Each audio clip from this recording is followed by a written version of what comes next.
So the second of the 3 Netherstorm dungeons here is the Botanica.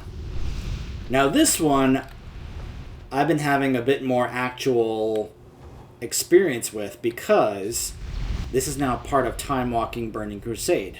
So a number of players this week are actually getting to go through this dungeon, like, legit. So let's just say I have a bit more actual experience with knowing what it's like to go through this nowadays. Not so much from back then, but in terms of, like, getting a feel for how these go. Now, keep in mind, a lot of people will just simply burn through a lot of these bosses. But, yeah. This is a place where they are also experimenting with plants, especially with magic and arcane. In fact, the final boss is one of those kind of things that actually has had a bunch of that literally forcibly shoved into them.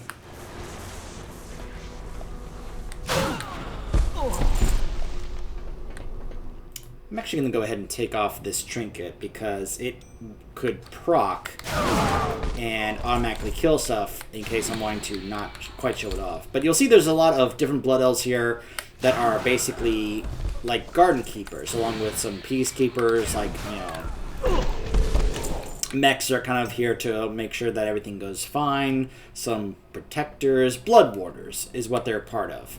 Greenkeepers, gardeners, yeah. A falconer, you know, taming all these blood falcons that are part of, you know, like back in Burning Crusade, that's like one of those, other than the Hawk Striders, that was one of those like signature kind of animals. In fact, I believe if you make a Blood Elf Hunter, that's actually your starting pet, is these Blood Falcons. Or something similar to the Blood Falcons. So this is Commander Serenus. When the fallen Blood Elf leader Kael'thas seized control of the Tempest Keep, he immediately ordered Commander Serenus to prepare defenses against whomever the Naru might send to reclaim the keep. So, she has Arcane Resonance. She will infuse her weapon with arcane power, granting her melee attacks a chance to increase her target's damage taken from arcane by 30 seconds. So, yeah, bit of a thing for the tank to watch out for there. Although, honestly, it hasn't really, like, even when I've brought in, like, a tank class here, it hasn't really seemed to bother me when I've tanked. But, anyways, let's just say, like, if you're not careful, time walking can still really hurt. Just saying. Arcane Devastation, so, you know, that will play in with Arcane Resonance. She can attack twice with double attack, and she has Summon Reinforcements, where she gets Menders, which do heals, and Reservists, which do Arcane Strike. So, usually, you know, the idea is you want to go ahead and try and see if you can take care of these before you deal with her, but often people coming here will just pull everything, because they don't think time walking is something to be concerned about. Step forward! I will see that you are properly welcomed.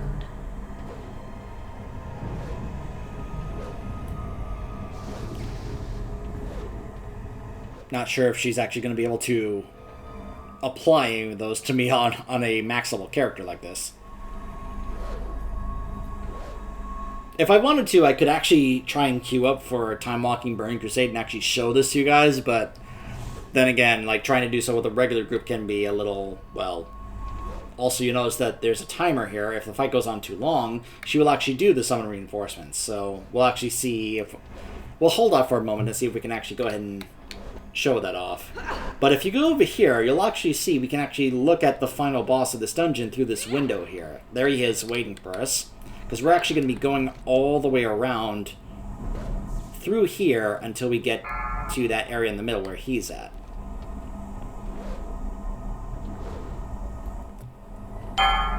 Guards, rally! Cut these invaders down! Not yet!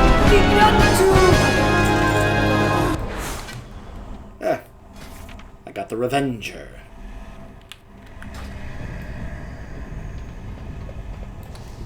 So this room here can be a little nasty, especially if you pull everything in the room all at once.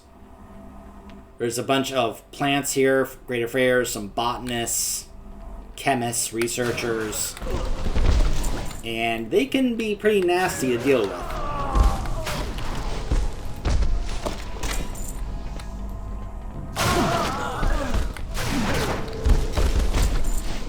You'll also notice there's a bunch of plants here that are getting infused with power with a Geomancer, a Sunseeker Geomancer right here, experimenting with different kinds of magic on these plants to see how they react and how they can be able to utilize them.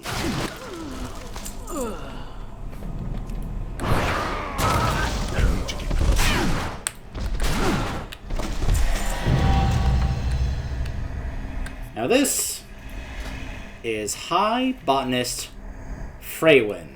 Mere minutes after entering the Botanica, Freywin began conducting reckless experiments in order to unlock the power hidden among the native plant life of Outland.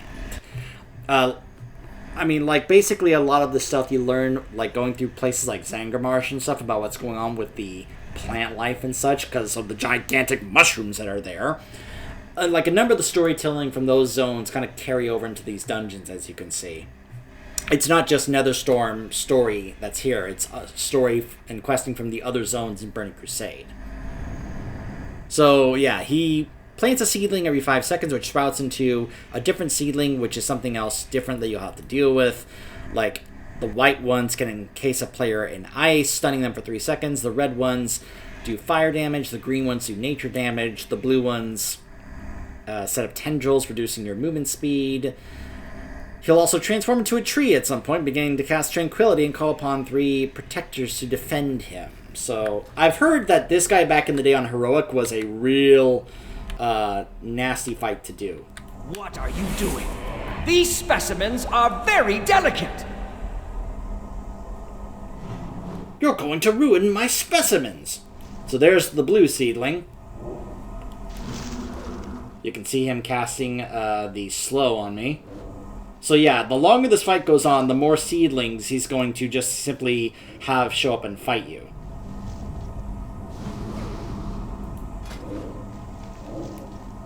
So at some point, he will then do his... There we go. There's him transforming into the tree and casting tree form as well as Tranquility. Yeah. And summoning these Freyr protectors.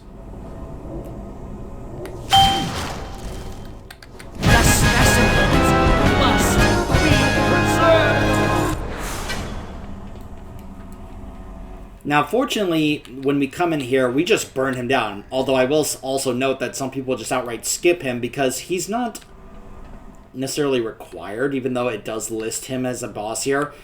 But a lot of people will just outright skip him, depending on who your tank is. Because, of course, usually the tank determines which bosses you take on. But usually people just simply want to go through and only do which bosses are mandatory just to complete the dungeon because they just want to complete the weekly. So some people don't even do that fight, but usually we just immediately kill him super fast where he doesn't even get to that phase. So you'll notice there's not only a bunch of, blood elves here, but there's also a number of demons here because, well, need I remind you about what's going on with the forces that involved both Illidan as well as Kael'thas, and that there were a number of demons that were involved. I already talked about this earlier with the whole Alzheimer's thing, so I'm not going to bring that up again. But you'll even have another one here called Thorngrin the Tender. Experiments require resources, and Thorngrin the Tender makes sure that Kael'thas' botanists have the power and essence they need to reveal the Naru secrets, even if that means untold numbers of living creatures must be sacrificed to obtain it. So, speaking of sacrifice, he'll teleport a random player in the group, usually it won't be the tank, it'll be either the DPS or the healer, to his platform, stunning them and leeching health from them, inflicting shadow damage every second for 8 seconds. He'll also cast Hellfire, which will ignite the area surrounding him, causing fire damage to himself and all players within 15 yards of him every second for 6 seconds, and he will Enrage, increasing his attack speed by 75% and his physical damage dealt by 75% for 10 seconds. So yeah, there are times where it's like, oh gosh, I'm over here, and that you get concerned you're actually going to die. What aggravation is this? You will die! I'm curious if, because I'm the only one here, if he's just going to teleport me. But there's the Hellfire right there. That does quite a bit of nasty damage in time walking. So as a healer, you gotta be ready to heal through that. And if, you're within melee range, you gotta try and avoid that, getting out of range of that damage.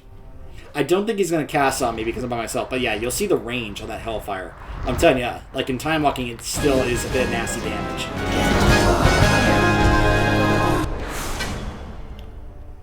They were going to die to the creatures contained here soon, even without our interference. It is for the greater good. It seems that Kael'thas's forces have twisted the Botanica's specimens beyond saving. I do not want to see them unleashed upon Outland as so many others have. There is one, Laj, who I would like to examine. He is different somehow. Perhaps we can learn from him. Adal has asked you to kill 6 mutate flesh lashers, 6 fear shriekers, and 6 horrors, and to obtain a rapidly evolving frond from Laj in the Botanica of Tempest Keep. So basically that involves killing a lot of the trash up in this upcoming room along with the next boss, as you'll see right here. The next boss is just basically a plant. By the way, these guys right here you can see are stealthed, and so like if you don't know they're going to be there, they can, I think be able to do a bit of a nasty, they're basically rogues. It's like getting attacked by a rogue. But yeah, you can come in here and this whole room will get pulled and it'll get kind of nasty. Like, if you don't know what you're doing or if you just run in, these can quickly kill you in time walking. I've seen it happen. And then it's like, ugh, well, okay, we have to either res them or they'll release and then start running back from the beginning of the dungeon. And it's like, why did you do that? We were going to res you unless you have no one else left that can res. But anyways. So yeah.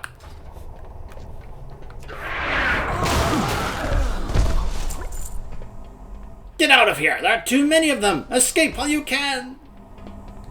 So yeah, a whole bunch of these horrors and experiments have gotten loose, and they're like, oh gosh, no, run away! Because these things are basically just going to run around and kill them all.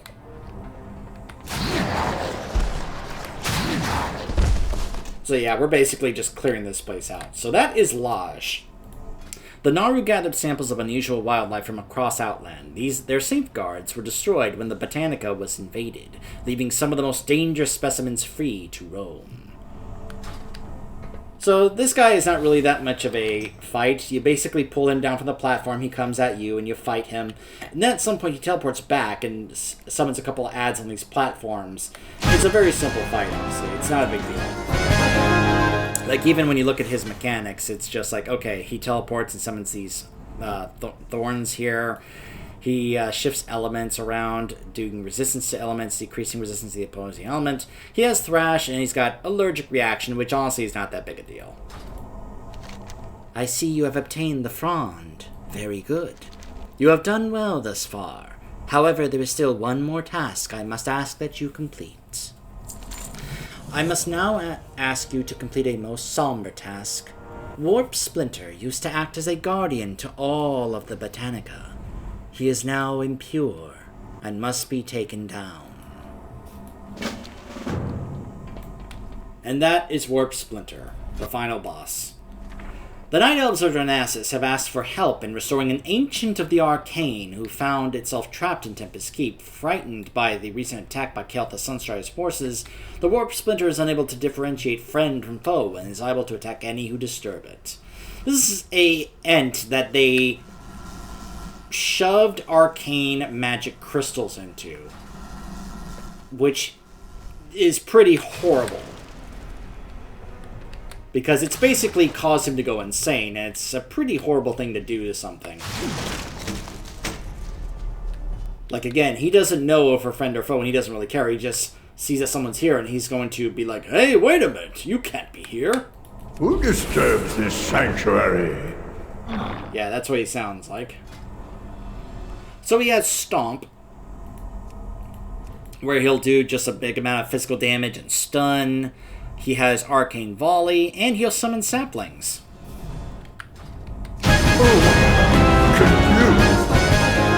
Do not belong here. He was a noble guardian in life. His presence will be missed.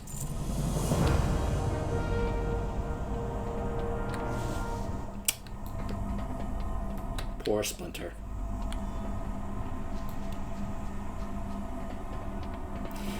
So that's the Botanica. One of the things I like about some of these Burning Crusade Time Walking dungeons is that they are pretty quick and short, which, again, when I was talking about the difference in how they did dungeons in Burning Crusade compared to how they did them back in the day, in vanilla, it's definitely different, isn't it?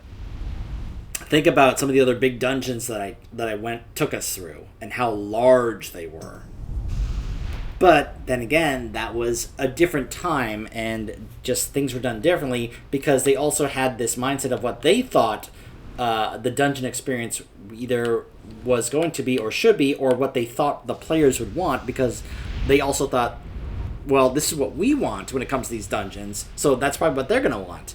Not really knowing that later they would get feedback from the players saying, no, we don't exactly want these gigantic places that, you know, especially if we're going to do these over and over and over, we don't want to be spending hours every day doing this one dungeon or possibly not even completing it. You know, that's not really something we're going to want to do on a regular basis. So you can already, you know, you've probably been noticing the drastic change that they did, which, whether or not you like it or not, that's up to you. But anyways, there's one more dungeon we have to do here in the Netherstorm. And that will be